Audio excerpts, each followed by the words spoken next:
the banks of the Nile in southern Egypt in 1896. British archaeologist Flinders Petrie leads an excavation in Thebes, the ancient city of the dead.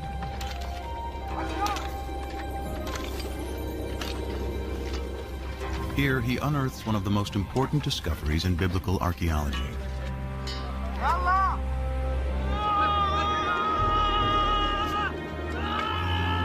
From beneath the sand appears the corner of a royal monument, carved in stone.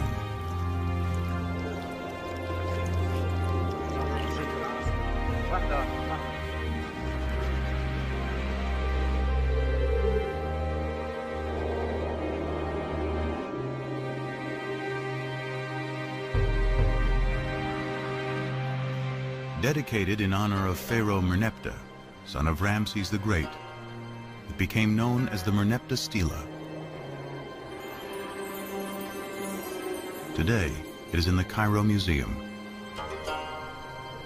This stela is what the Egyptians would have called a triumph stela, a victory stela, commemorating victory over foreign peoples.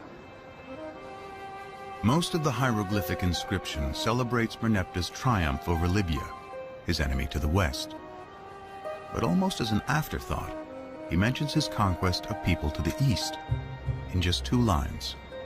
The text reads, Ashkelon has been brought captive, Gezer has been taken captive, Yanoam in the North Jordan Valley has been seized, Israel has been shorn, its seed no longer exists. History proves the pharaoh's confident boast to be wrong.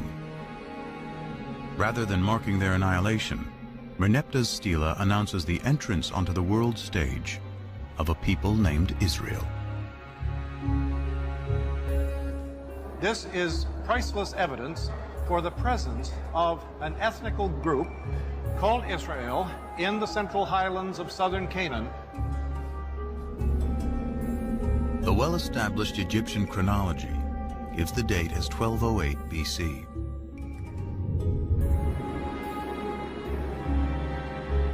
Merneptah's stela is powerful evidence that a people called the Israelites are living in Canaan, in what today includes Israel and Palestine, over 3,000 years ago.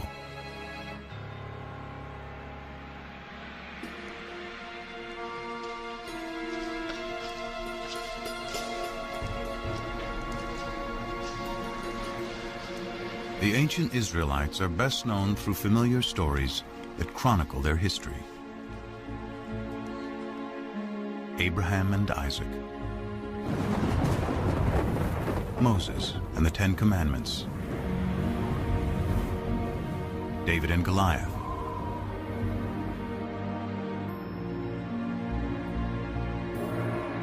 it is the ancient Israelites who write the Bible.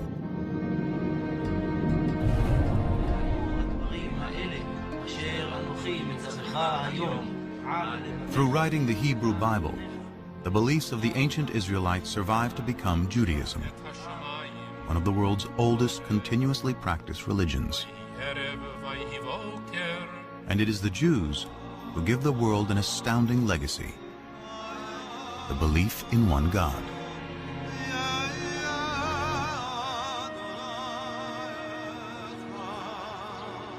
This belief will become the foundation of 2 other great monotheistic religions: Christianity and Islam.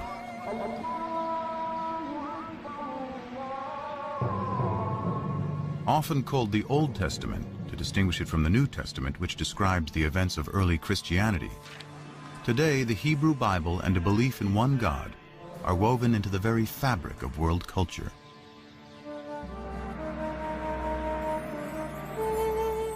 But in ancient times, all people, from the Egyptians to the Greeks to the Babylonians, worshiped many gods, usually in the form of idols.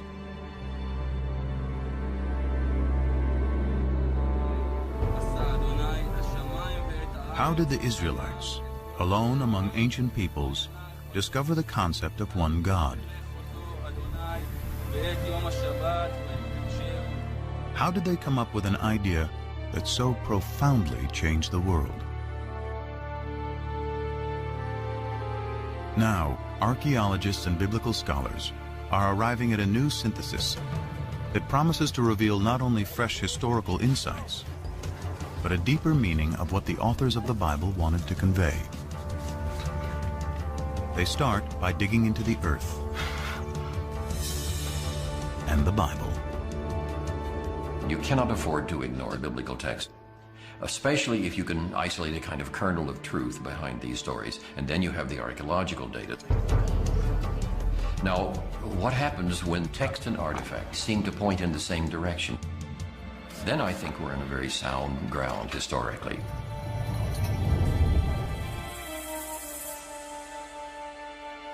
Scholars search for intersections between science and scripture.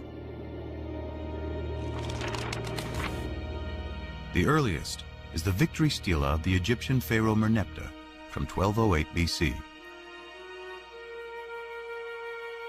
Both the stela and the Bible place a people called the Israelites in the hill country of Canaan, which includes modern-day Israel and Palestine. It is here, between two of history's greatest empires, that Israel's story will unfold.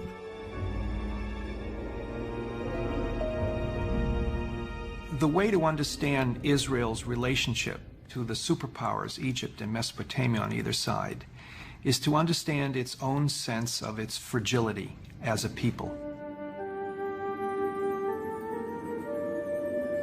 The primary way in which the Bible looks at the origins of Israel is as a people coming to settle in the land of Israel. It's not indigenous. It's not a native state.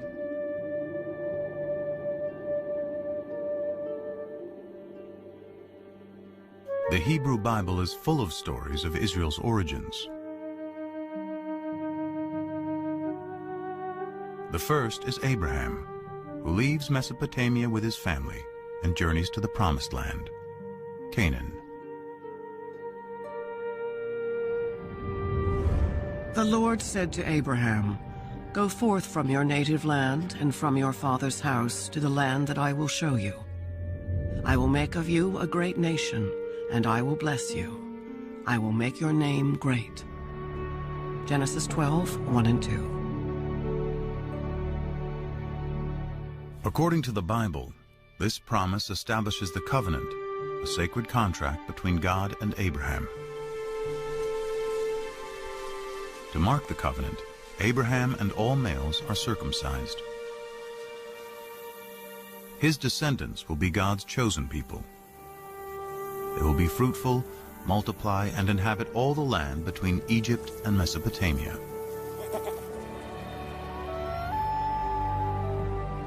In return, Abraham and his people, who will become the Israelites, must worship a single God.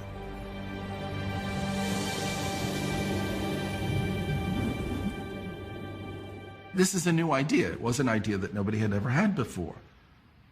God, in our sense, doesn't exist before Abraham. It is hard to appreciate today how radical an idea this must have been in a world dominated by polytheism, the worship of many gods and idols.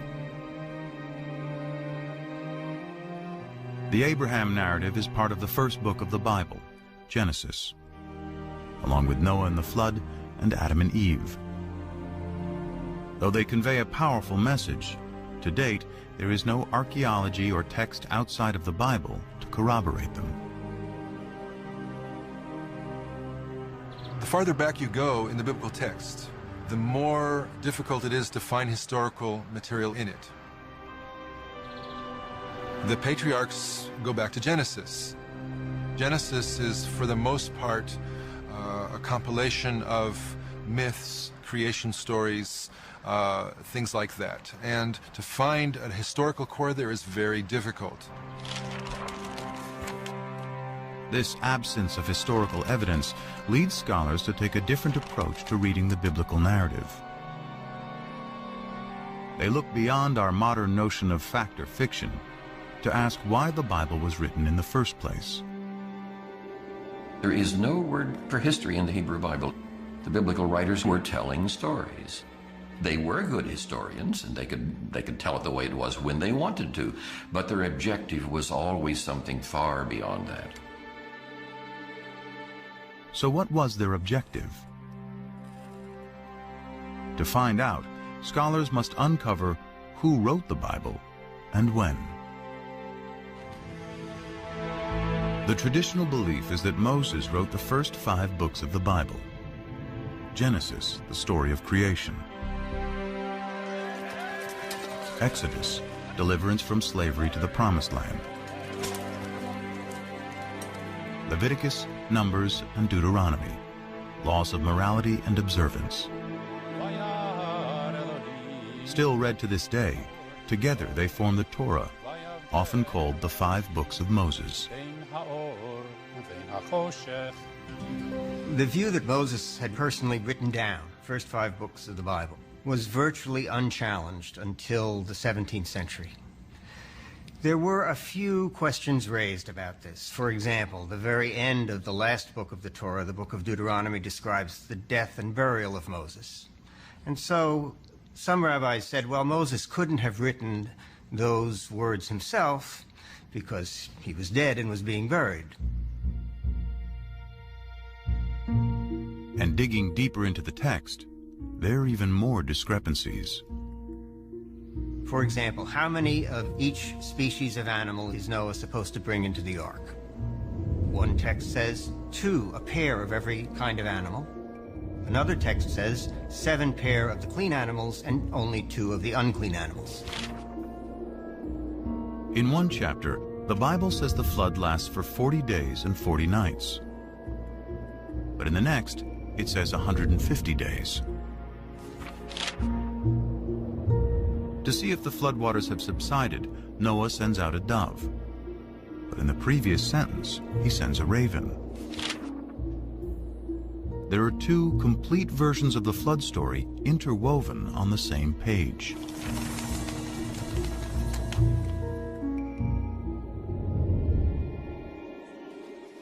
Many similar discrepancies throughout its pages suggest that the Bible has more than one writer. In fact, within the first 5 books of the Bible, scholars have identified the hand of at least 4 different groups of scribes, writing over several hundred years. This theory is called the documentary hypothesis. One way of thinking about it is as a kind of anthology that was made over the course of many centuries by different people, adding to it, subtracting from it, and so forth. But when did the process of writing the Bible begin?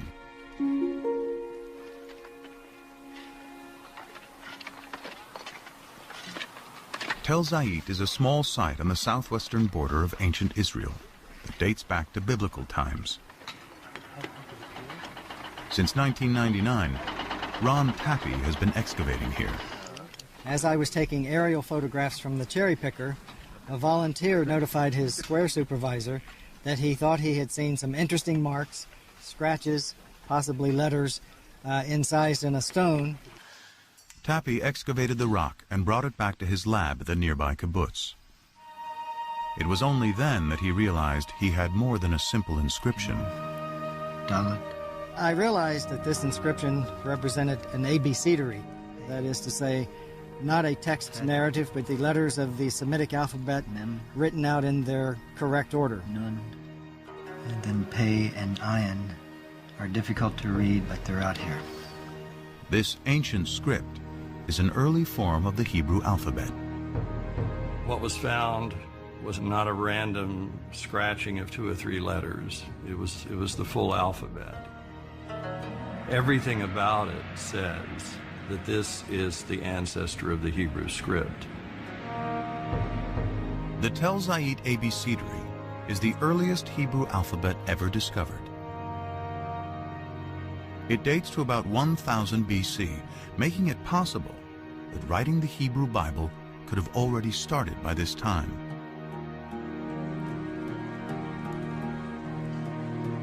To discover the most ancient text in the Bible, scholars examine the Hebrew spelling, grammar, and vocabulary. The Hebrew Bible is a collection of literature written over about 1,000 years. And as with any other language, Hebrew naturally changed quite a bit over those 1,000 years. The same would be true of English. I'm speaking English of the 21st century, and if I were living in Elizabethan times, the words I choose, the syntax I use would be quite different. Scholars examine the Bible in its original Hebrew in search of the most archaic language, and therefore the oldest passages. They find it in Exodus, the second book of the Bible.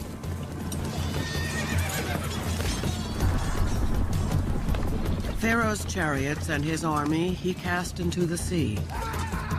His picked officers are drowned in the Red Sea. Exodus 15:4. This passage, known as the Song of the Sea, is the climactic scene of Exodus, the story of the Israelites' enslavement in Egypt and how Moses leads them to freedom. In all of the Bible, no single event is mentioned more times than the Exodus.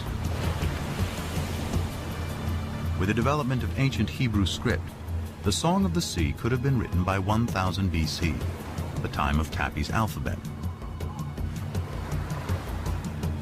But it was probably recited as a poem long before the beginning of Hebrew writing. It's very likely that it was a kind of story told in poetic form that you might tell around the campfire. Just as our poems are easier to remember generally than prose accounts. So we generally think that the poetry is orally passed on from one to another long before they commit things to writing. Because the poetry in Exodus is so ancient, is it possible the story has some historical core?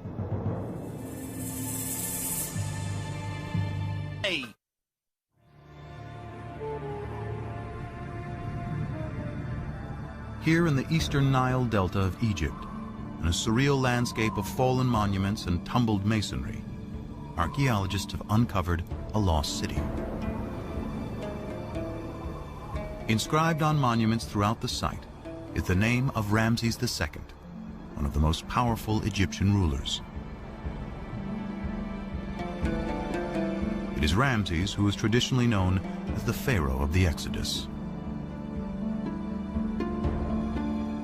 Ancient Egyptian texts call the city Piramesi, or House of Ramses, a name that resonates with the biblical story of Exodus. The only specific item mentioned in the Exodus story that we can probably connect with non-biblical material is the cities that the Hebrews were ordered to build, and they are named Pithom and Ramses. Scholars agree that the biblical city Ramses is the ancient Egyptian city Piramesi. Its ruins are here in present-day Tanis. Most of the Egyptologists identified Piramesi, the Ramses town, with Tanis, because here you have an abundance of Ramesside monuments. This convergence between archaeology and the Bible provides a time frame for the Exodus. It could not have happened before Ramses became king around 1275 BC. And it could not have happened after 1208 BC, when the stela of Pharaoh Merneptah, Ramses II's son, specifically locates the Israelites in Canaan.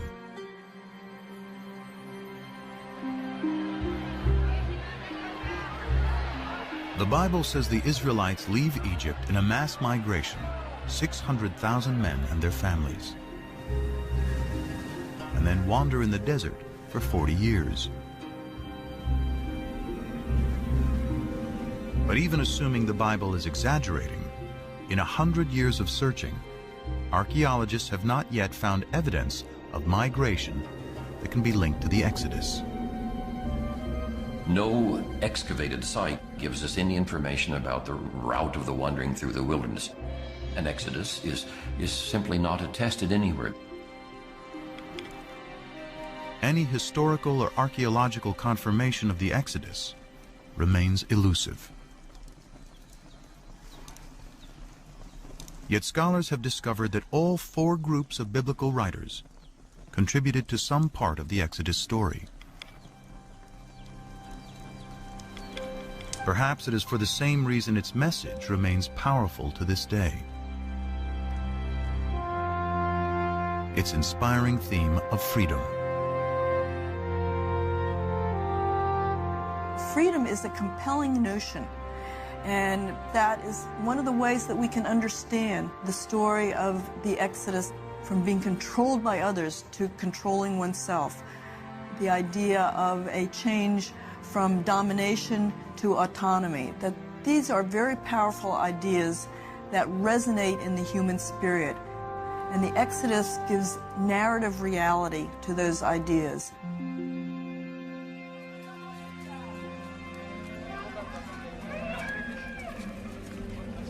Following the Exodus, the Bible says God finally delivers the Israelites to the Promised Land, Canaan.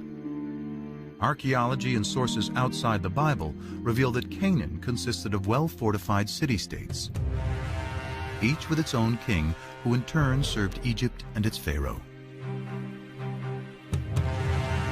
The Canaanites, a thriving Near Eastern culture for thousands of years, worshipped many gods in the form of idols.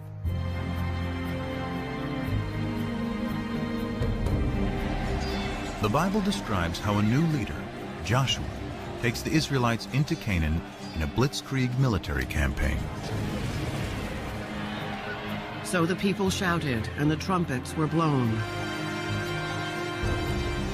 As soon as the people heard the sound of the trumpets, they raised a great shout, and the wall fell down flat. Joshua 6:20. But what does archaeology say? In the 1930s, British archaeologist John Garstang excavated at Jericho, the first Canaanite city in Joshua's campaign. Garstang uncovered dramatic evidence of destruction and declared he had found the very walls that Joshua had brought tumbling down.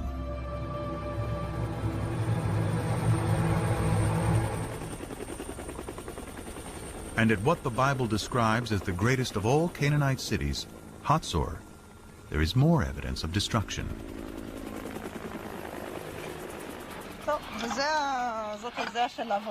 Today, Hatzor is being excavated by one of the leading Israeli archaeologists, Amnon Ben-Tor, and his protege and co-director, Sharon Zuckerman. I'm walking through a passage between 2 of the rooms of the Canaanite palace of the kings of Hatzor. Signs of the destruction you can still see almost everywhere. You can see the dark stones here, and most important, you can see how they cracked into a million pieces. It takes tremendous heat to cause such damage. The fire here was, how shall I say, the mother of all fire.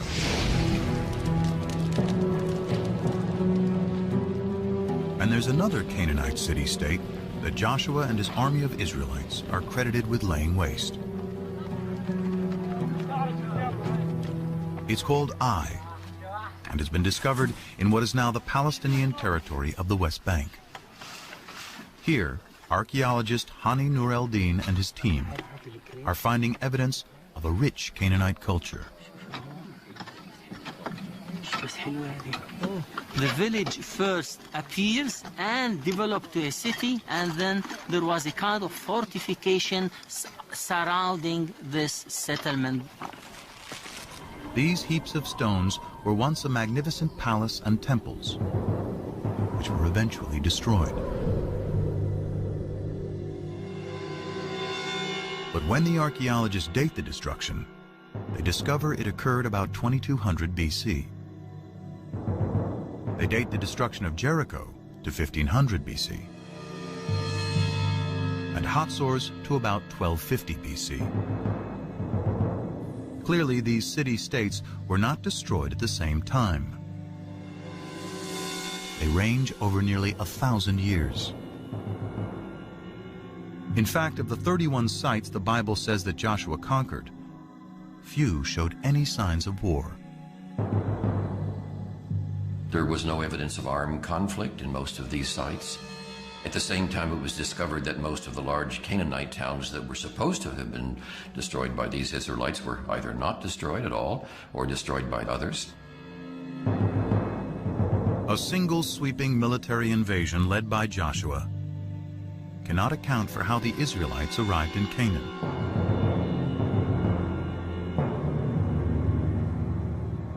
But the destruction of Hatzor does coincide with the time that the Merneptah Stela locates the Israelites in Canaan. So who destroyed Hatzor? Amnon Ben Tor still believes it was the Israelites who destroyed the city. But his co-director, Sharon Zuckerman, has a different idea. The final destruction itself consisted of the mutilation of statues of kings and gods. It did not consist of signs of war or of any kind of fighting. We don't see weapons in the street like we see in other sites that were destroyed by foreigners. So if there was no invasion, what happened? Bobby, just be careful about the stones there, okay? Excavations reveal that Hatzor had a lower city of commoners, serfs and slaves, and an upper city with a king and wealthy elites. Zuckerman finds within the grand palaces of elite Hatzor areas of disrepair and abandonment. To archaeologists, signs of a culture in decline and rebellion from within.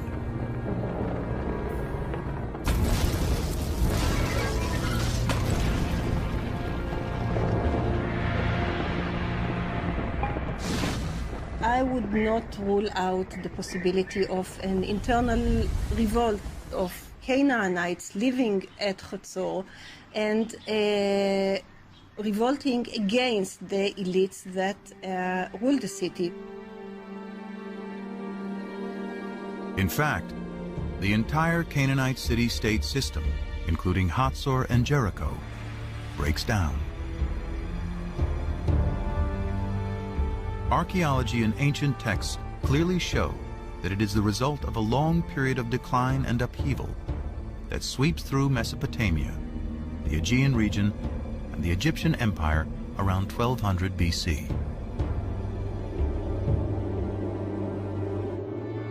And when the dust, as it were, settles, when we can begin to see what takes the place of this great state system, we find a number of new peoples suddenly coming into focus in a kind of void that is created with the dissolution of the great state system. Can archaeologists find the Israelites among these new people?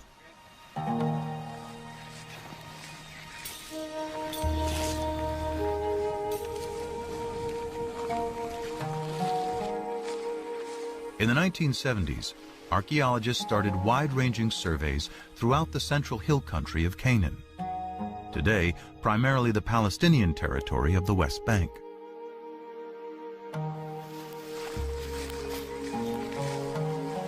I was teaching at that time. We used to take students and go twice a week to the highlands. And every day we used to cover between 2 and 3 square kilometers. And this accumulates very slowly into the coverage of the entire area. Israel Finkelstein and teams of archaeologists walked out grids over large areas, collecting every fragment of ancient pottery lying on the surface.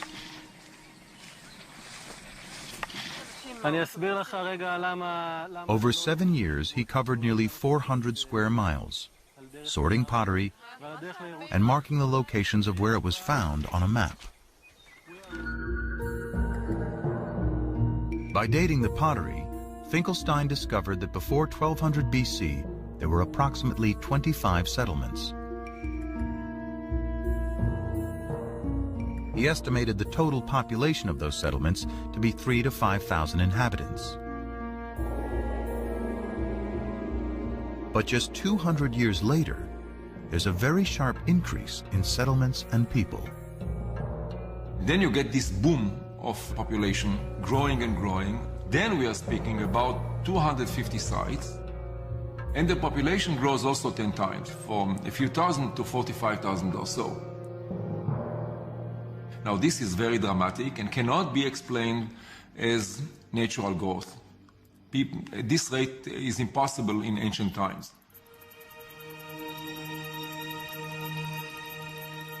If not natural growth, perhaps these are the waves of dispersed people settling down following the collapse of the great state systems.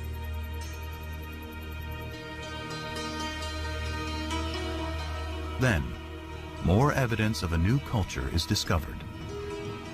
A new type of simple dwelling never seen before. And it's in the exact location where both the Merneptah Stela and the Bible place the Israelites. The sites in which this type of house appears throughout the country, this is where Israelites lived. And they are sometimes even called the Israelite house, the Israelite type house. The people who lived in those villages seem to be arranged more or less in a kind of an egalitarian society because there are no major architectural installations. If you look at the finds are relatively poor. Pottery is more or less mundane. I don't want to offend the early settlers or the early Israelites. Very little art. Curiously, the mundane pottery found at these new Israelite villages is very similar to the everyday pottery found at the older Canaanite cities like Hatzor.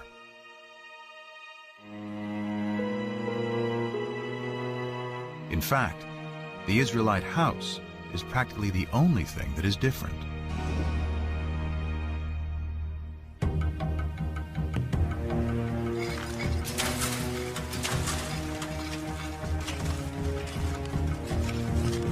This broad similarity is leading archaeologists to a startling new conclusion about the origins of the ancient Israelites.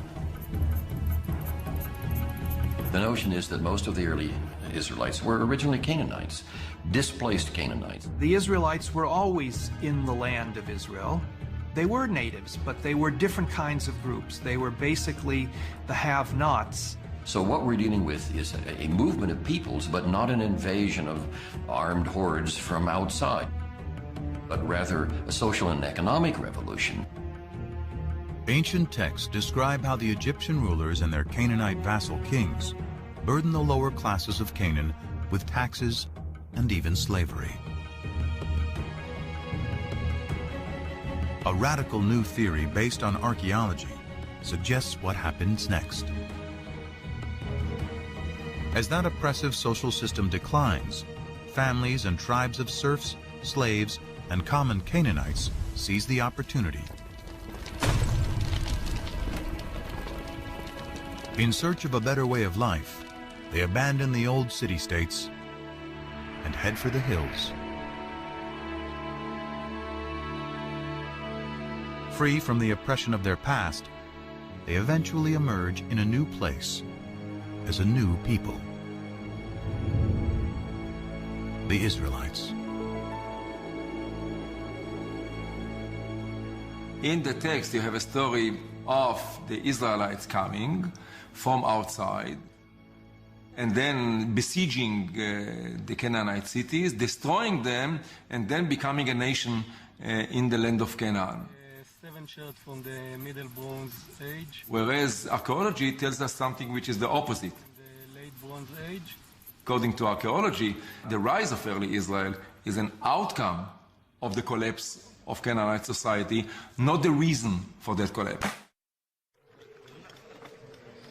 Archaeology reveals that the Israelites were themselves originally Canaanites.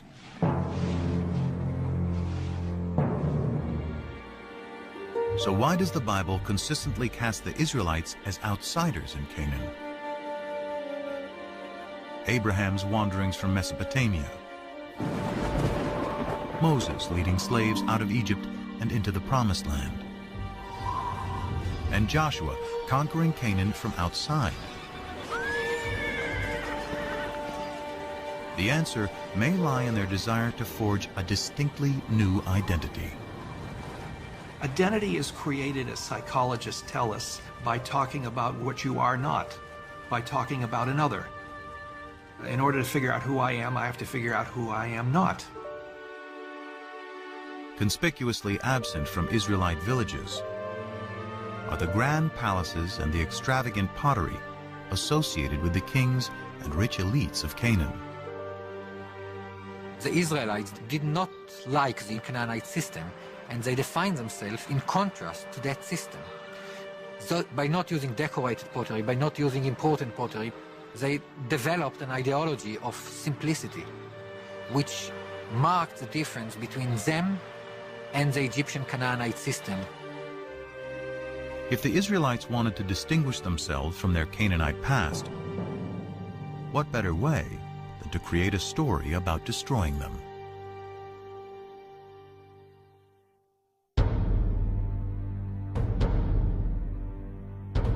But the stories of Abraham, Exodus, and the conquest serve another purpose.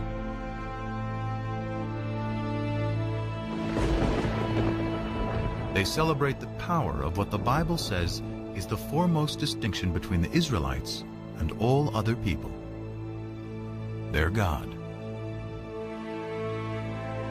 In later Judaism, the name of God is considered so sacred it is never to be spoken. We don't know exactly what it means. We don't know how it was pronounced, but it seems to have been the personal name of the God of Israel. So his title, in a sense, was God, and his name was these four letters, which in English would be YHWH, which we think were probably pronounced something like Yahweh. But Yahweh only appears in the Hebrew Bible. His name is nowhere to be found in Canaanite texts or stories. So where do the Israelites find their God?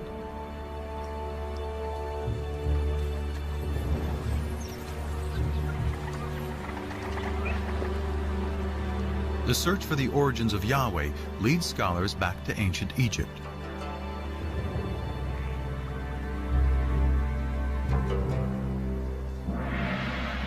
Here in the royal city of Karnak, for over 1,000 years, pharaohs celebrated their power with statues, obelisks, and carved murals on temple walls.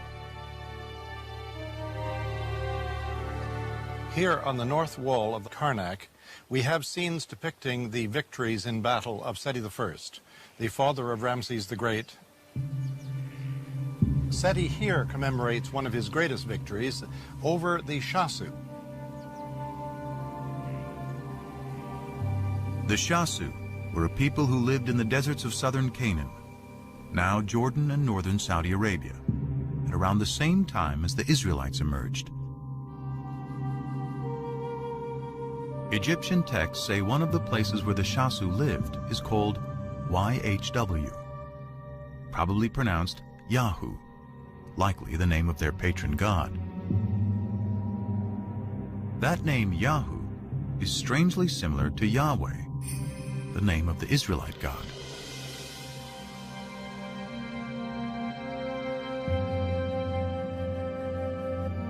In the Bible, the place where the Shasu lived is referred to as Midian. It is here, before the Exodus, the Bible tells us Moses first encounters Yahweh in the form of a burning bush. Come no closer. Remove the sandals from your feet, for the place on which you are standing is holy ground. God also said to Moses, Thus you shall say to the Israelites, Yahweh, the God of your ancestors, has sent me to you. This is my name forever, and this my title for all generations. Exodus 3, 5 and 15. So we have in Egyptian sources something that appears to be a name like Yahweh in the vicinity of Midian. Here is Moses in Midian, and there a deity appears to him and reveals his name to Moses as Yahweh. These tantalizing connections are leading biblical scholars to re-examine the Exodus story.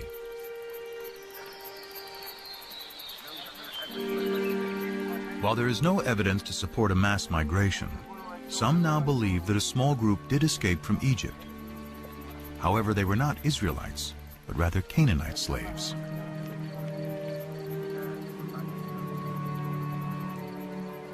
On their journey back to Canaan, they pass through Midian, where they are inspired by stories of the Shasu's god, Yahu. There was probably a group of people who fled from Egypt and had some divine experience.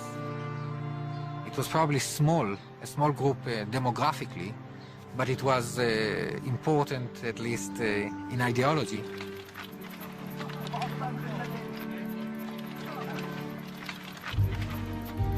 They find their way to the central hill country, where they encounter the tribes who had fled the Canaanite city-states.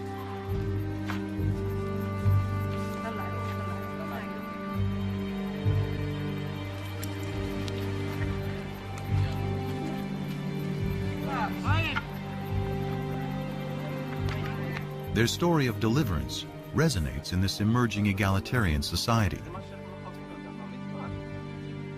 The liberated slaves attribute their freedom to the God they met in Midian, who they now call Yahweh.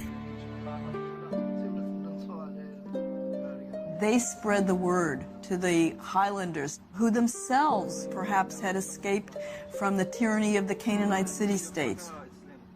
They spread the idea of a God who represented freedom, freedom for people to keep the fruits of their own labor.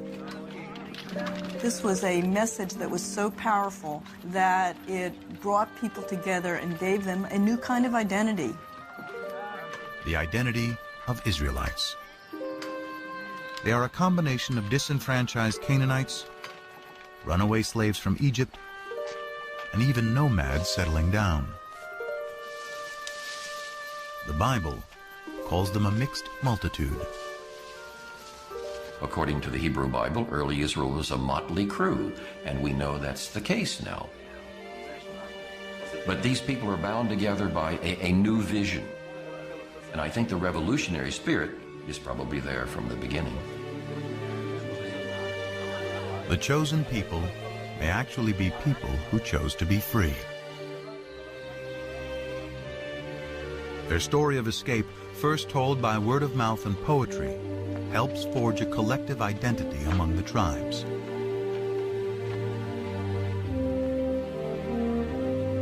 Later, when written down, it will become a central theme of the Bible. Exodus and divine deliverance. Deliverance by a God who comes from Midian, exactly where the Bible says. Adopted by the Israelites to represent their exodus from slavery to freedom.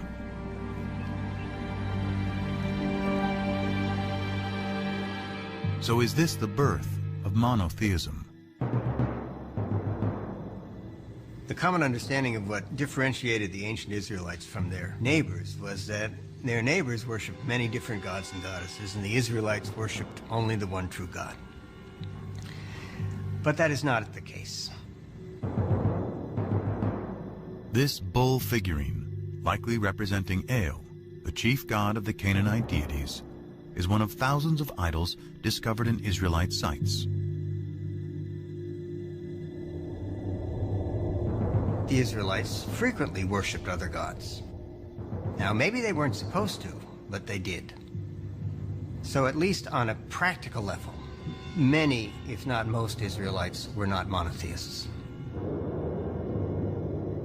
The Bible's ideal of the Israelite worship of one God will have to wait.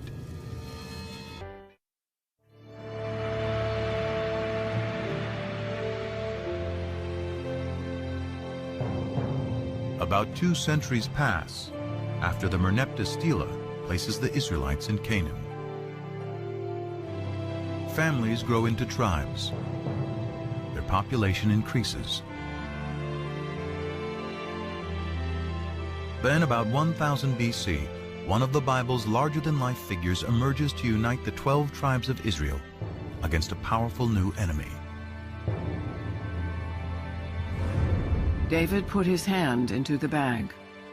He took out a stone and slung it. It struck the Philistine in the forehead. The stone sank into his forehead, and he fell down on the ground. 1 Samuel 17:49.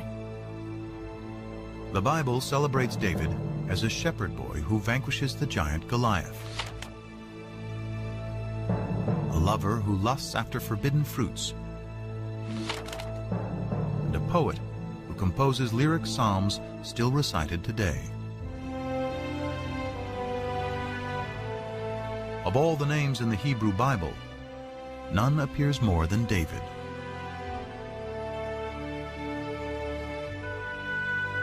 Scriptures say David creates a kingdom that stretches from Egypt to Mesopotamia. He makes Jerusalem his royal capital. And in a new covenant, Yahweh promises that he and his descendants will rule forever. David's son Solomon builds the temple where Yahweh, now the national God of Israel, will dwell for eternity. The kingdom of David and Solomon, one nation united under one God, according to the Bible.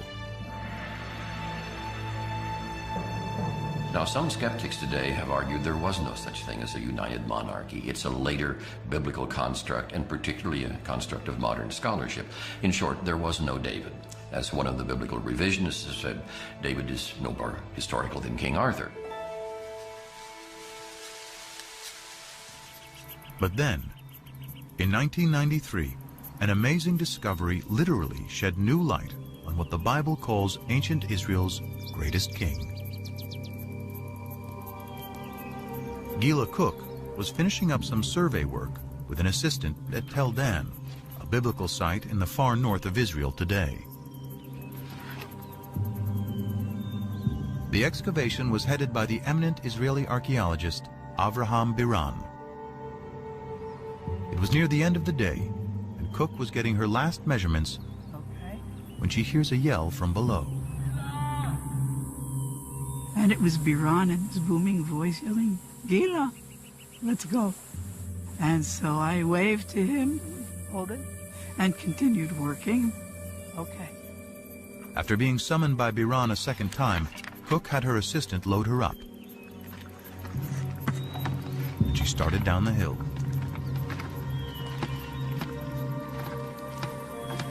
So I get there and I just dropped my bag and dropped the board and I set my stuff down.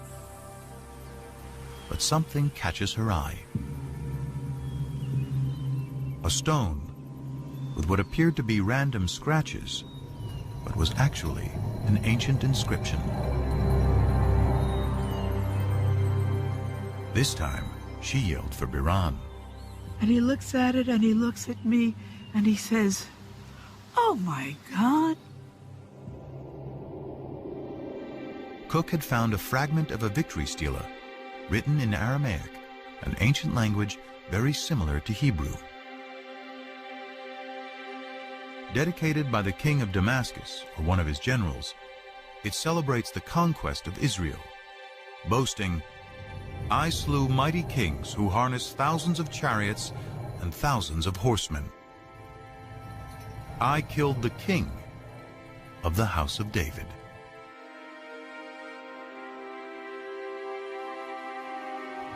Those words, the house of David, make this a critical discovery. They are strong evidence that David really lived. Unlike Genesis, the stories of Israel's kings move the biblical narrative out of the realm of legend and into the light of history. The later we come in time, the firmer ground we stand on. We have better sources. We have more written sources. We have more contemporary eyewitness sources. When the biblical chronology of Israel's kings can be cross-referenced with historical inscriptions, like the Tel Dan Stela, they can provide scholars with fairly reliable dates. King David is the earliest biblical figure confirmed by archaeology to be historical. And most scholars agree he lived around 1000 BC, the 10th century. Could any of the Bible have been written during David's reign? The earliest Hebrew alphabet, discovered by Ron Tappy, carved on a stone at Tel Zait, provides an enticing clue. Off this wall here. The stone was incised with this alphabet. The stone was then used to build the wall, and the structure itself suffered massive destruction by fire sometime near the end of the 10th century BCE. The find is even more significant because Tel Zait was a biblical backwater on the fringes of David's kingdom. Surely if there was a scribe that could write this alphabet that far away, way out in the boondocks at the extreme western boundary of the kingdom, surely if there was a scribe that could do that out there, there were scribes, much more sophisticated scribes, back in the capital. Could these scribes have been in the court of King David and his son Solomon? Could they have been the earliest biblical writers?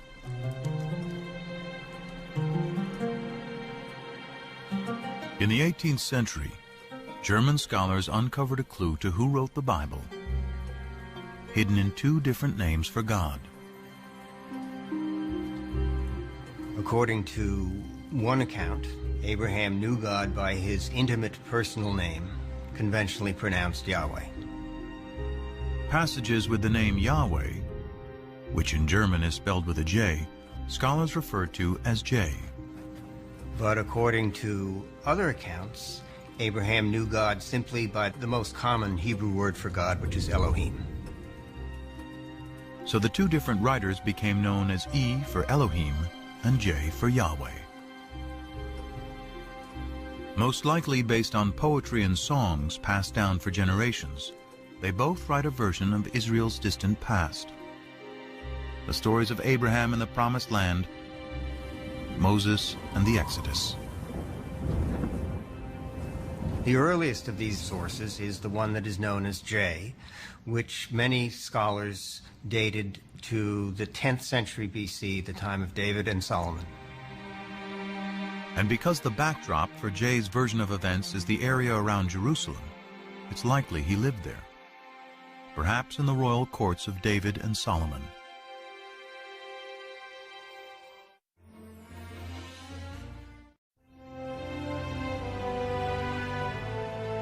Of all the names in the Hebrew Bible, none appears more than David.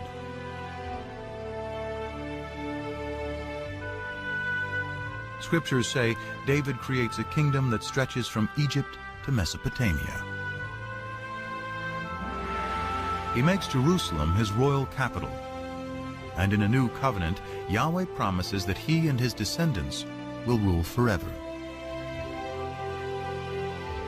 David's son Solomon builds the temple where Yahweh, now the national God of Israel, will dwell for eternity.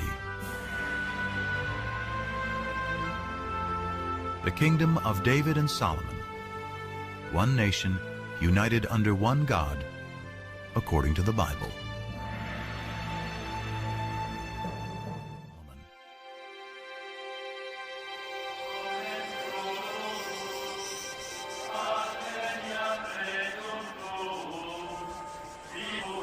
For over 100 years, archaeologists have searched Jerusalem for evidence of the kingdom of David.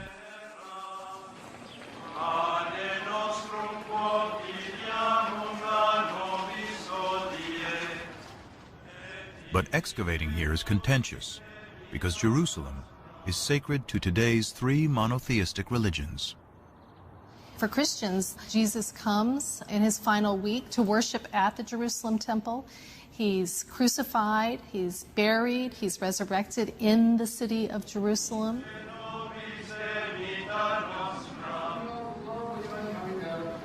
For Islam, it is the site where Muhammad comes in a sacred night journey. And today, the Dome of the Rock marks that spot. In Judaism, the stories of the Hebrew Bible of Solomon, of David, of the temples of Jerusalem, all of these take place, of course, in Jerusalem. So Jerusalem is a symbol of sacred space today, important for all three traditions. Despite the difficulties, Israeli archaeologist Eilat Mazar went digging in the most ancient part of Jerusalem, today called the City of David. We started the excavations here because we wanted to check and to examine the possibility that the remains of King David's palace are here. But because this area has been fought over, destroyed, and rebuilt over thousands of years, it was a long shot that any biblical remains would survive. But then, large walls started to appear, 3 meter wide, 5 meter wide, and then we saw that it goes all directions. It goes from east, 30 meters to the west, and we don't see the end of it yet. such huge walls can only be part of a massive building.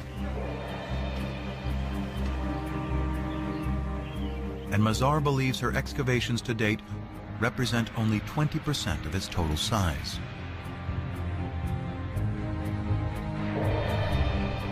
Such a huge structure shows centralization and capability of construction. It can be only royal structure. This huge complex may be evidence of a kingdom. But is it David's kingdom?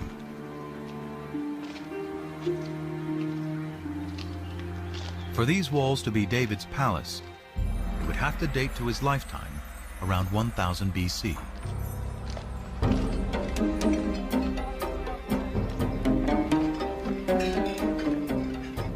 The problem is stone walls can never be dated on their own.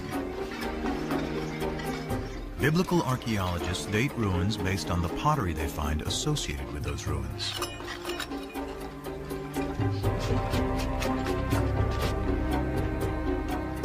Pottery dating is based on two ideas. Pottery styles evolve uniformly over time. And the further down you dig, the further back in time you go. If pottery style A comes from the lowest stratum, then it is earlier than pottery style B that comes from the stratum above it. By analyzing pottery from well-stratified sites, excavators are able to create what they call a relative chronology. But this chronology is floating in time without any fixed dates.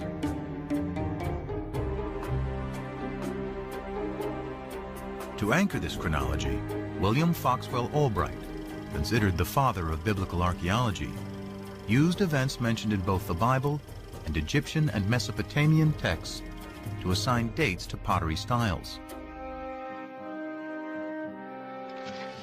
Albright's chronology, slightly modified, is what Mazar uses to date her massive building, and what most archaeologists use today. What we found is a typical 10th century pottery, meaning bowls with hand burnish. You can see from inside, together with an import, a beautiful black on red juglet.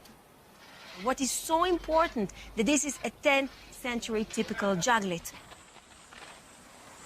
So has Mazar discovered the Palace of David? She adds up the evidence. The building is huge. It is located in a prominent place in the oldest part of Jerusalem. And the pottery, according to Albright's chronology, dates to the 10th century BC, the time of David.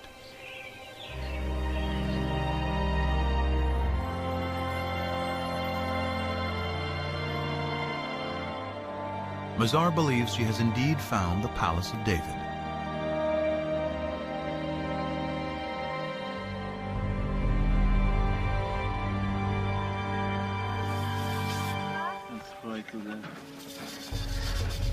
But that evidence, and indeed the kingdom itself, rest on the dates associated with fragments of pottery. And some critics argue the system for dating that pottery relies too heavily on the Bible. Archaeologists in the past did not rely too heavily on the Bible. They relied only on the Bible. We have a problem in dating. How do you date in archaeology? You need an anchor from outside. Today, there is a more scientific method to anchor pottery to firm dates: radiocarbon dating. It is a specialty of Elisabetta Boretto of the Weizmann Institute. The first step is, of course, in the field, which relates the sample, the material like olive pits or seeds or charcoal, to the archaeological context. If an olive seed is found at the same layer as a piece of pottery, the carbon in the seed can be used to date the pottery. When the seed dies, its radioactive carbon-14 decays at a consistent rate over time. By measuring the ratio of carbon-14 to carbon-12, Boretto can determine the age of the olive seed, which in turn can be used to date the pottery.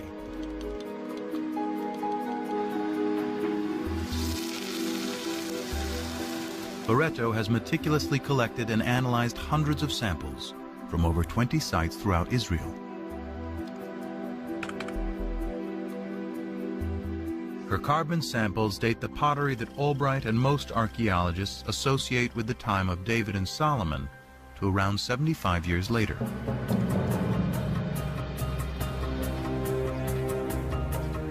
For events so long ago, this may seem like a trivial difference. But if Boretto is right, Mazar's Palace of David and Tappy's ancient Hebrew alphabet have to be redated. This places them in the time of the lesser-known kings Omri, Ahab, and his despised wife Jezebel, all worshippers of the Canaanite god Baal. With no writing or monumental building, suddenly the kingdom of David and Solomon is far less glorious than the Bible describes. So David and Solomon did not rule over a big territory. It was a small chiefdom, if you wish, with just a few settlements, very poor, the population was limited, there was no manpower for big conquests and so on and so forth.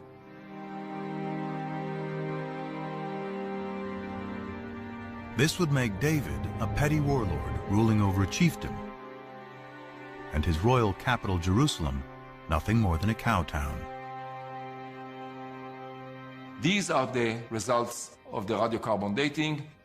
He or she who decide to ignore these results, I treat them as if arguing that the world is flat, that the earth is flat, and I cannot argue anymore. But it's not so simple. Other teams collected radiocarbon samples following the same meticulous methodology. According to their results, Mazar's Palace and Tappy's alphabet can date to the 10th century, the time of David and Solomon. How can this discrepancy be explained? The problem is that these radiocarbon dates have a margin of error of plus or minus 30 years, about the difference between the two sides. Pottery and radiocarbon dating alone cannot determine if the kingdom of David and Solomon was as large and prosperous as described in the Bible.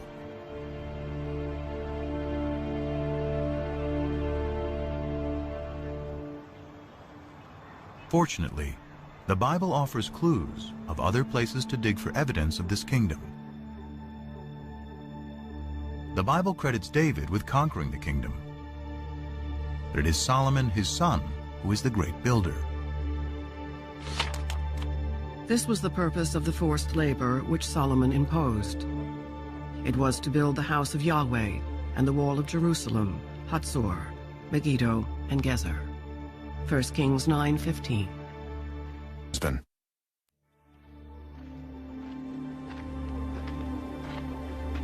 Here in Hatzor, Amnon Ben-Tor, director of excavations, believes this may be evidence of Solomon's building campaign.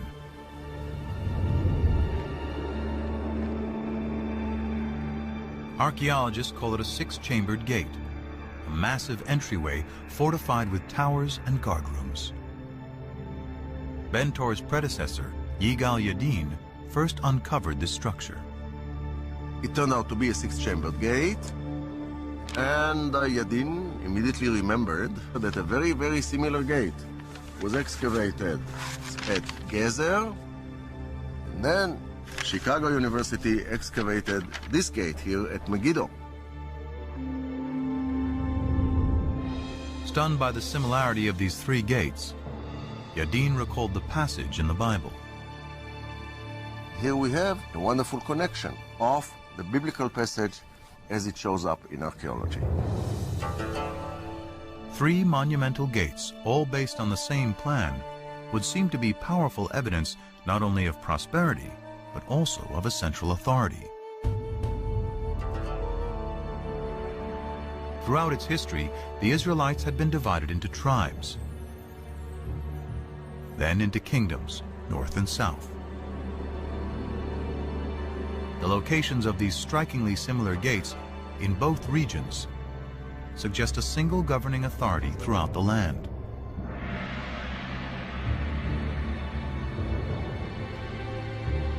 But how can we be sure this is the kingdom of David and Solomon?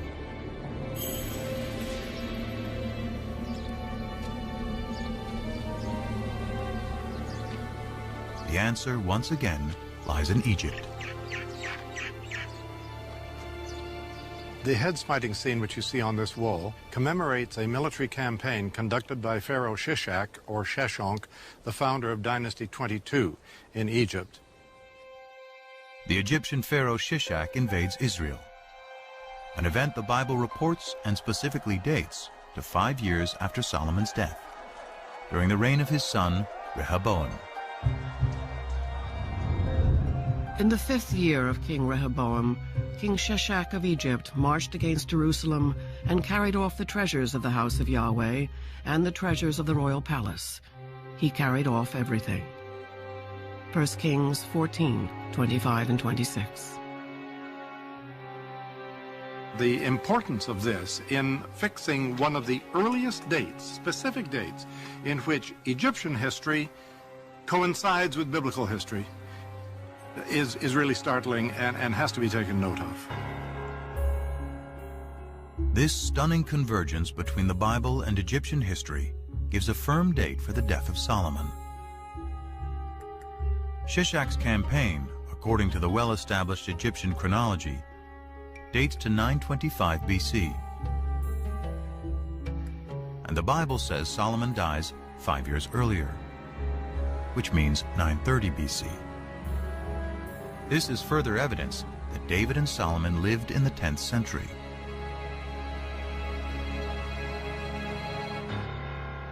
But there's even more hidden in these walls.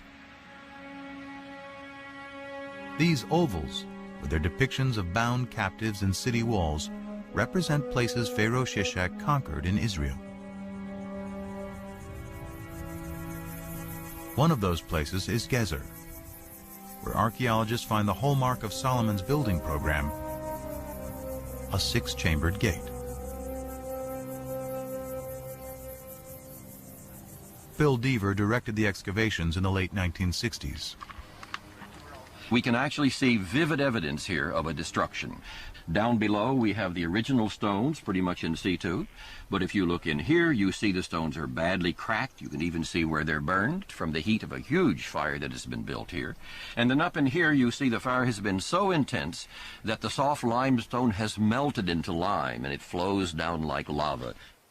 This is vivid evidence of a destruction, and we would connect that with this well-known raid of Pharaoh Shishak. And if the gate was destroyed by Shishak in 925 BC, then it must have been built during the lifetime of Solomon, who died just 5 years earlier. Surely this kind of monumental architecture is evidence of state formation. And if it's in the 10th century, then Solomon. Although a minority of archaeologists continue to disagree, this convergence of the Bible, Egyptian chronology, and Solomon's gates is powerful evidence that a great kingdom existed at the time of David and Solomon, spanning all of Israel, north and south, with its capital in Jerusalem. But Jerusalem is more than a political center. It is the center of worship.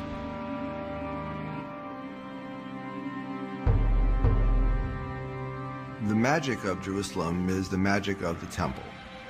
One temple for the one God. The result is that Jerusalem and the temple emerge as powerful symbols not just of the oneness of God, but also of the oneness of the Jewish people. The worship of the ancient Israelites bears little resemblance to Judaism today. It centered around the temple, built by David's son Solomon, and seen as Yahweh's earthly dwelling. To understand how the ancient Israelites worshiped their God, scholars must discover what the temple looked like and how it functioned. But although archaeologists know where its remains should be, it is impossible to dig there. It lies under the third holiest site in Islam, which includes the Dome of the Rock.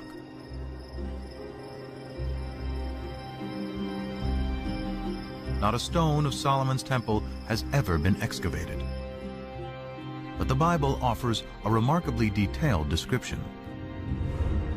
The house which King Solomon built for Yahweh was 60 cubits long, 20 cubits wide, and 30 cubits high.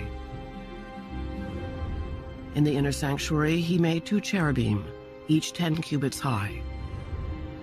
He overlaid the cherubim with gold. 1 Kings 6, 2, 23 and 28. The Bible's description suggests a floor plan for Solomon's temple, and it is strikingly similar to temples built by neighboring peoples who worship many gods. The closest in appearance is a temple hundreds of miles to the north of Jerusalem at Ain Dara in modern-day Syria.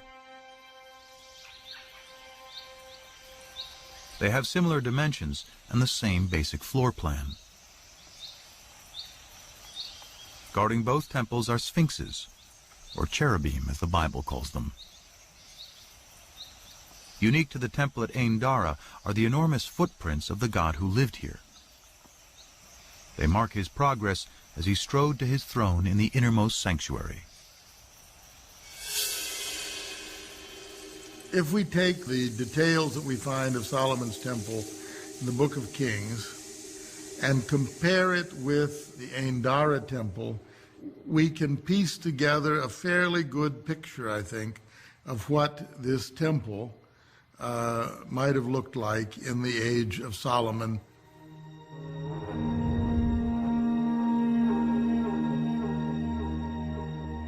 Now it is possible to reconstruct with some confidence how Solomon's temple may have looked and how the ancient Israelites worshiped their God. Out front was an enormous altar. Beyond that was a porch area that led into the inside of the temple. There was a room, the holy place. And then beyond that, the most sacred room, the Holy of Holies, where tradition says the Ark of the Covenant held the tablets of the law. And this room was considered to be the most sacred site on earth because it is the room where God's presence could be found.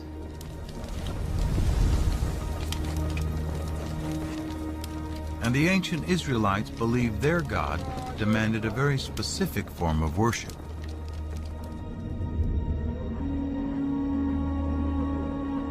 Evidence of this survives today on Mount Gerizim in Palestine.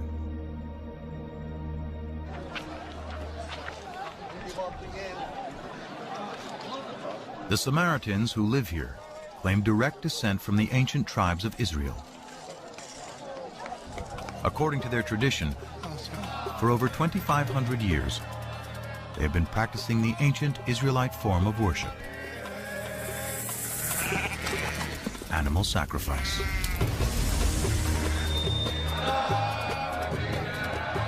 The primary function is to make a connection between our mundane world and the divine world. And the means for the ancient Israelites is embodied in blood.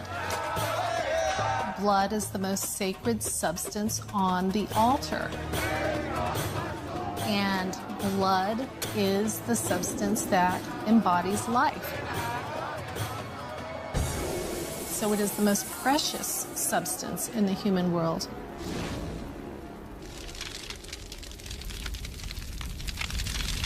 But while the priests were offering sacrifice to Yahweh in the temple, many Israelites were not as loyal.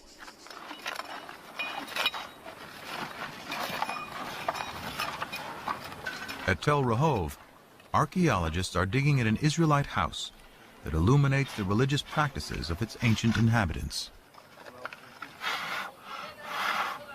Well, we just found this beautiful, exceptional clay figurine showing a goddess, a fertility goddess, that was worshipped here in Israel.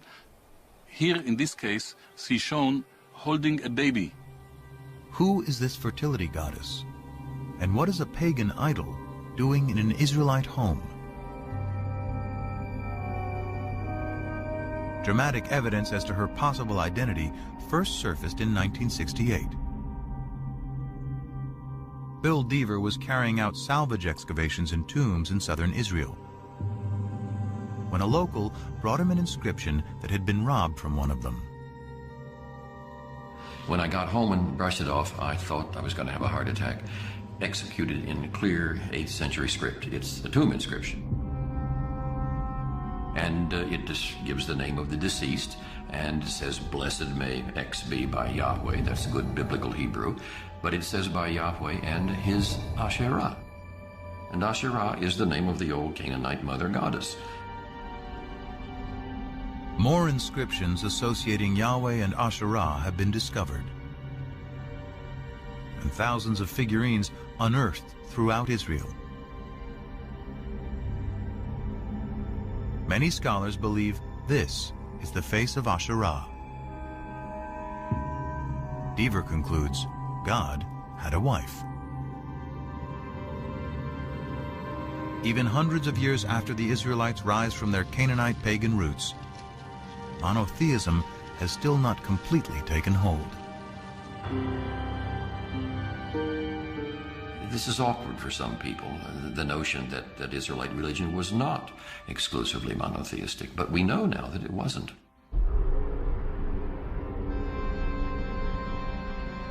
The Bible admits the Israelites continue to worship Asherah and other Canaanite gods, such as Baal.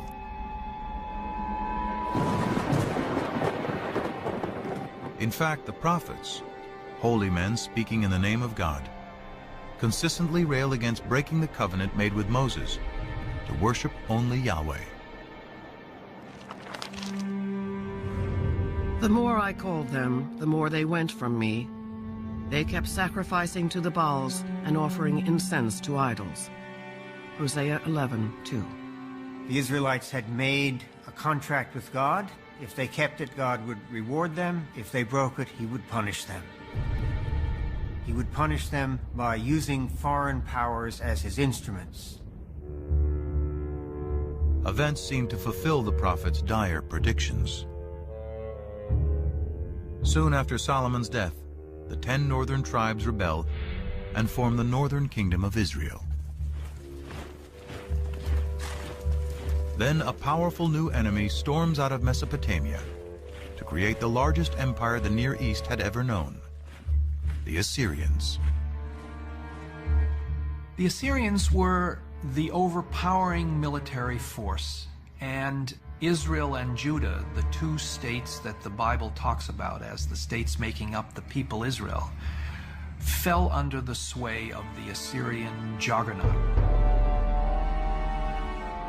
Numerous Assyrian texts and reliefs vividly document their domination of Israel and Judah.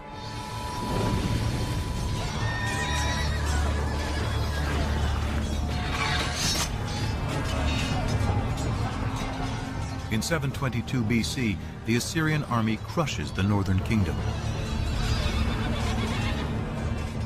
Those who escape death or exile to Assyria flood south into Jerusalem, where the descendants of David and Solomon continue to reign.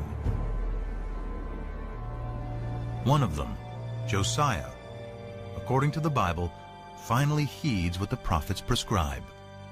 We're told in the book of Kings that King Josiah in the late 7th century BC was told that a scroll had been discovered in the temple archives.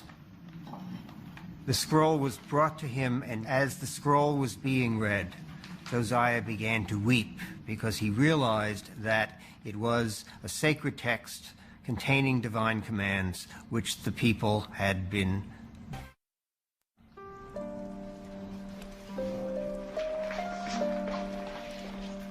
Scholars believe that the lost scroll is part of the 5th book of the Torah, Deuteronomy, a detailed code of laws and observance. It inspires another group of scribes in the 7th century BC, whom scholars call the D-writers.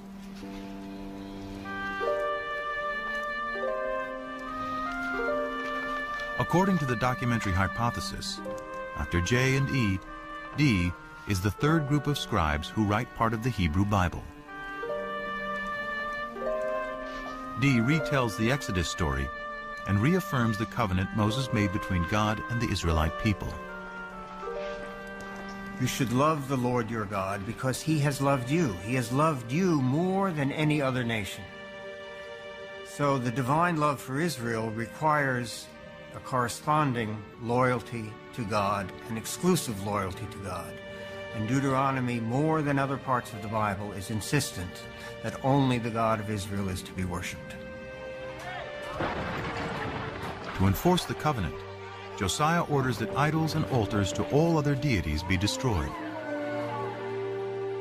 The book of Deuteronomy contains the clearest prohibition of the worship of other gods, the 10 Commandments. I am Yahweh, your God. You shall have no other gods before me. You shall not make for yourself an idol. You shall not bow down to them or worship them. Deuteronomy 5, 6 through 9. The 10 Commandments appears in 2 books of the Bible, in Deuteronomy and in Exodus.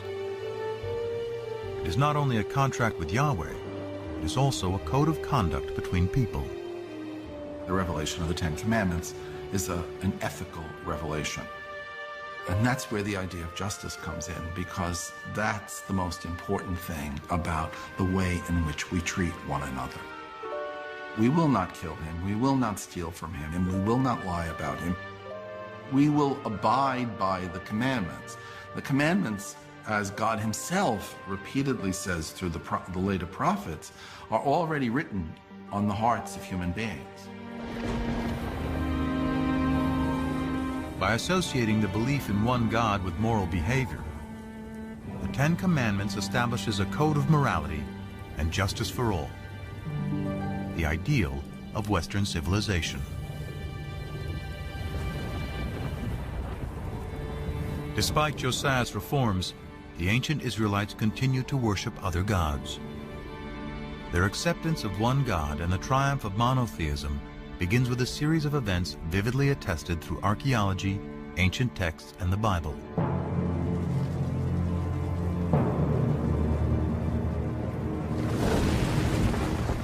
It starts with the destruction of Yahweh's earthly dwelling, the Jerusalem temple.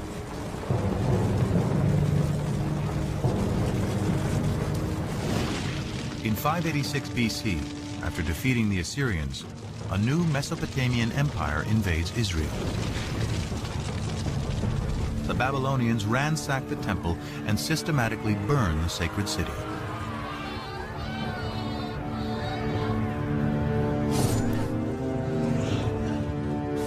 Before his eyes, the Babylonian victors slay the sons of Zedekiah, the last Davidic king, then blind him.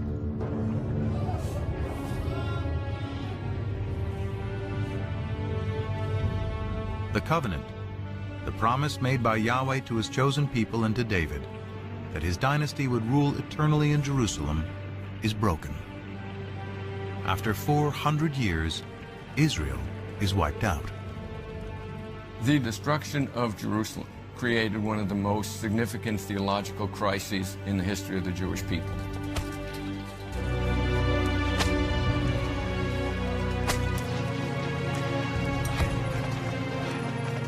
The Babylonians round up the Israelite priests, prophets, and scribes and drag them in chains to Babylon. Babylonian records confirm the presence of Israelites, including the king, in exile. In every age of disbelief, one is inclined to think God is dead. And surely those who survived the fall of Jerusalem must have thought so. After all, how could God allow his temple, his house, the visible sign of his presence among his people, to be destroyed? Without temple, king, or land, how can the Israelites survive?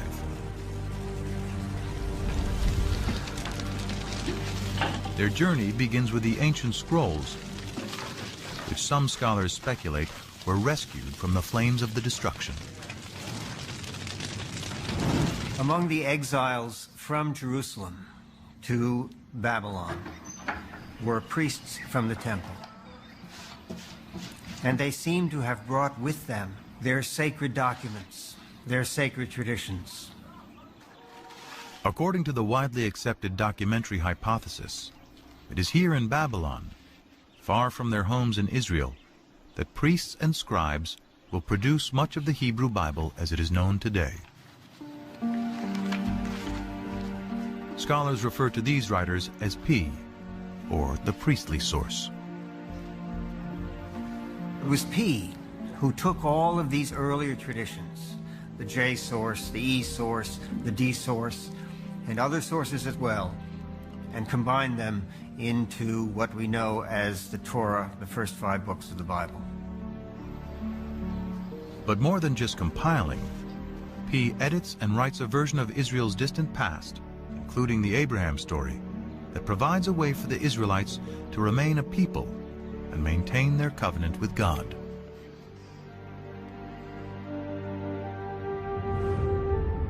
You shall circumcise the flesh of your foreskins, and it shall be a sign of the covenant between me and you. Genesis 17:11. When Genesis 17 attributes a covenantal value to circumcision, it is not really talking about Abraham. It is really talking about the exiles of the 6th century BCE, who, far from their native home, were desperately trying to find a way to reaffirm their difference. Therefore, they began to look at circumcision as not simply another practice, but rather as the marker of the covenant, and they attributed this view back to Abraham. To the exiles, the Babylonians are the new Canaanites, the idol-worshipping, uncircumcised peoples from whom they must remain apart.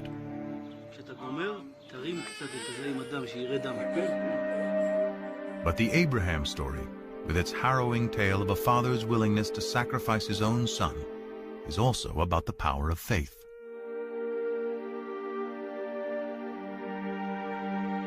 It is no coincidence that the exiled P scribes place Abraham's origins in Ur, just down the river from Babylon. Perhaps with the same faith as Abraham had, so too will the exiles be returned to the promised land. One of the pervasive themes in the Torah is the theme of exile and return. Abraham goes down to Egypt and comes out of Egypt. The Israelites go to Egypt and get out.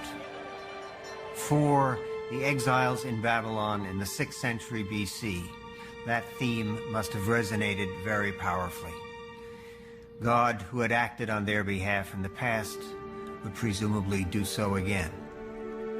But the Israelites still have a problem. How, in a foreign land, without the temple and sacrifice, can they redeem themselves in the eyes of Yahweh? To assure that divine protection, the P tradition emphasizes observances such as the Sabbath observance. You don't need to be in the land of Israel to keep the Sabbath. And we have allusions in the biblical writings, in the prophets, to the fact that the exiles also learned to pray in groups in what was to become the forerunner of the synagogue. Shema Yisrael, Adonai Eloheinu, Adonai Echad. It is during this period, through the exile, that the exiles realized that even far away from their homeland, without a temple, without the priesthood, without kings, they're still able to worship God, be loyal to God, and to follow God's commandments. This is the foundation of Judaism. The experience of the exile transforms ancient Israelite cult into a modern religion. By compiling the stories of their past, originally written by the scribes J, E, and D, the Exodus from slavery to freedom, Moses and the Ten Commandments, Abraham's journey to the Promised Land, P creates what we know today as the first 5 books of the Bible.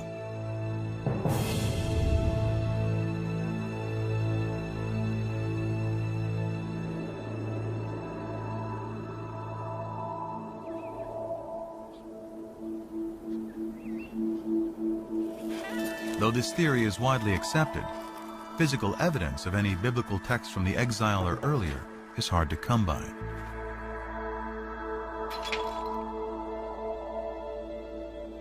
The most celebrated surviving biblical texts are the Dead Sea Scrolls.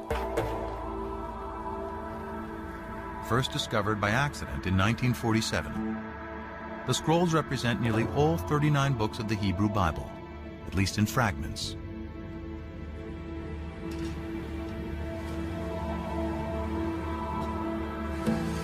They survived because they were deposited in the perfect environment for preservation: the hot, dry desert. Archaeologists suspect there were at least hundreds more scrolls throughout Israel. But because they were written on papyrus or animal skins, they have long since decomposed. Even though the earliest of the Dead Sea Scrolls date to the 3rd and 2nd centuries BC, that doesn't mean that they're the first copies or examples of this work that were ever written. It means that they already stand in a line of tradition that had been established by the time the scrolls were written.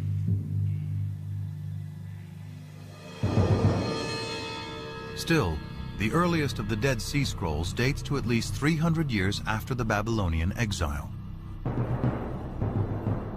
In the absence of proof of earlier text, some scholars claim the entire Bible is pious fiction, and even doubt whether Israel and the Israelites ever existed. For For many of the revisionists, these extreme skeptics, there was no ancient Israel. Israel is an intellectual construct. In other words, these people were not rethinking their past, they were inventing their past. They had no past. So the Bible is a myth, a foundation myth, told to legitimate a people who had no legitimacy. The legitimacy of the Israelite past hinges on finding a piece of evidence to prove the ancient origins of the Bible.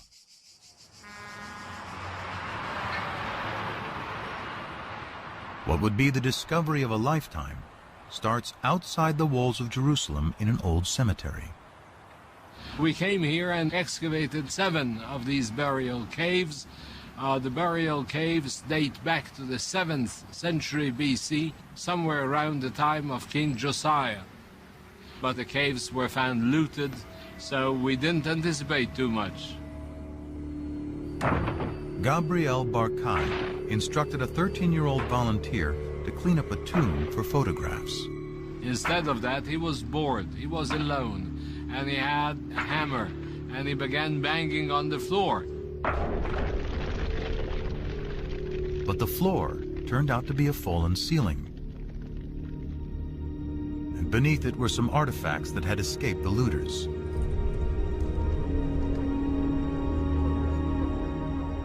Among the hundreds of grave goods, one artifact stood out. It looked like a cigarette butt.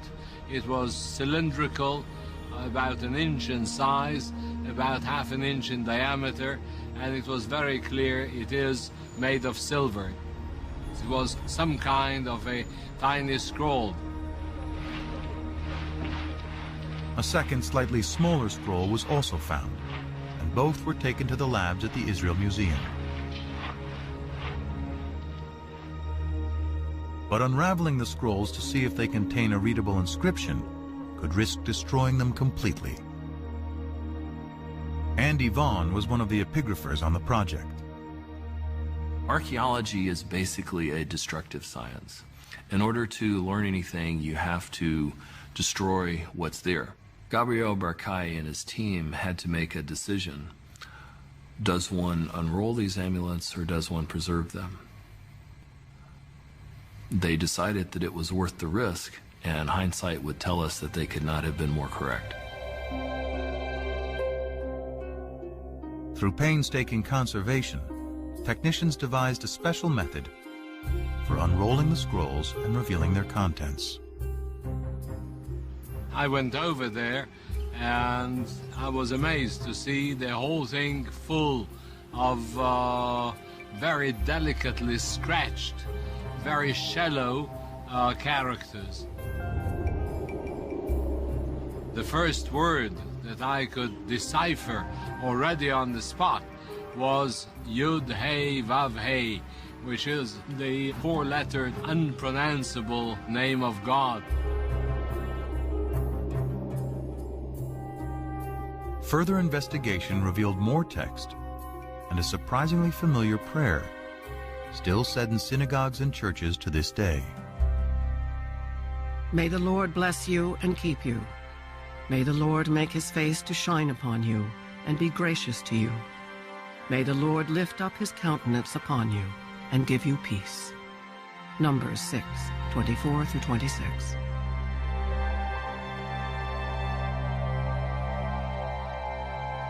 There is no doubt at all that these 2 amulets contain the priestly benediction found in Numbers 6.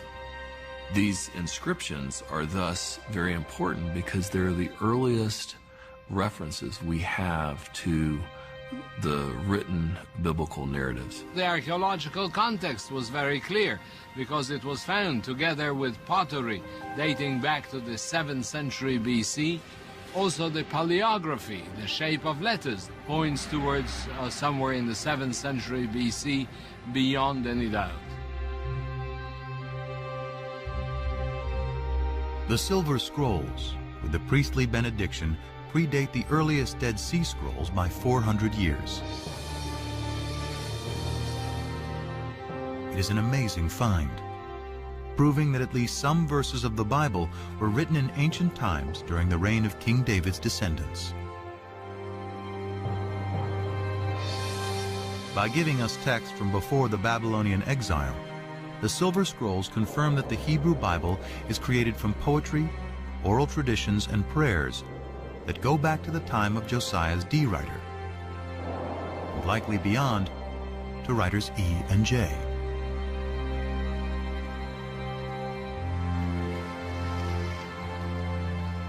As modern scholars suspect, the Torah, the first 5 books of the Bible, takes its final form during the Babylonian exile.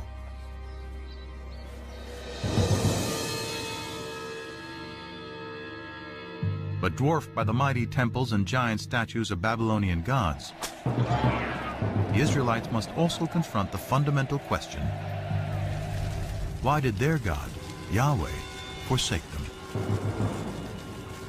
In the ancient world, if your country was destroyed by another country, it meant that their gods were more powerful than your God.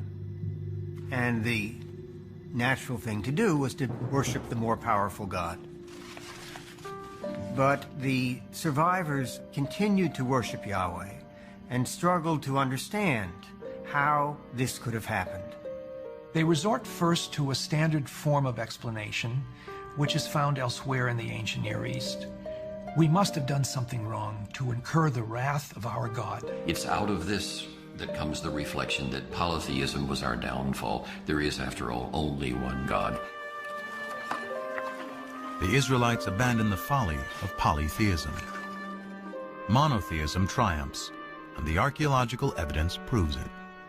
Before the destruction of the first temple, wherever we dig, in whatever part of the Judean country, we find sanctuaries, and more often we find hundreds and thousands of figurines, even in Jerusalem itself. But after the destruction, there are none. We are speaking about thousands in before, and nothing, completely nothing at all after. Monotheism is well ensconced, firmly ensconced. So something major happened, which is very hard to trace. But that was a searing experience, that time in the exile. Through the experience of the exile and writing the Bible, the concept of God, as it is known today, is born.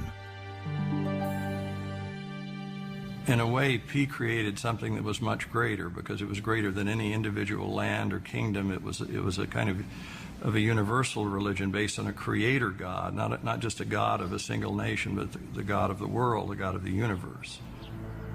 This moves Yahweh into the realm of being a universal deity who has the power to affect what happens in the whole universe. This makes the God of ancient Israel the universal God of the world that resonates with people, at least in Jewish, Christian, and Muslim tradition to this very day.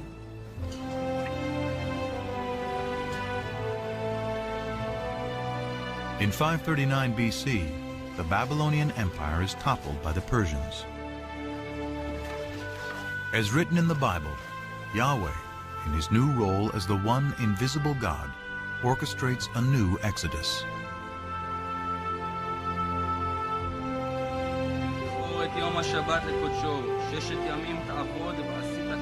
Among one group of returning exiles is the prophet Ezra.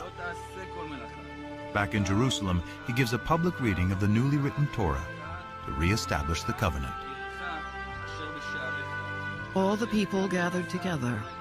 They told the scribe Ezra to bring the book of the law of Moses, which the Lord had given to Israel. He read from it from early morning until midday, and the ears of all the people were attentive to the book of the law. Nehemiah 8, 1-3. To me, it's one of the most moving moments in the whole Bible. Ezra returns with the Bible in his hands, so we have the feeling that the process begun in the exile is finally finished, and Ezra has a copy. The scrolls that chronicle the Israelites' relationship with their God is now the Hebrew Bible, the Old Testament, a sacred text for over 3 billion people. Through its writing, an ancient cult becomes a modern religion, And the Israelite deity Yahweh transforms into the God of the three great monotheistic religions.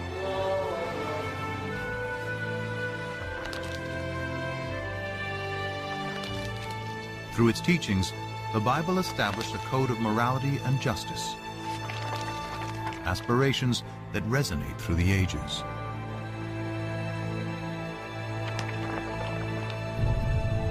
More than fact or fiction, at the intersection of science and scriptures is a story that began over 3,000 years ago and continues to this day.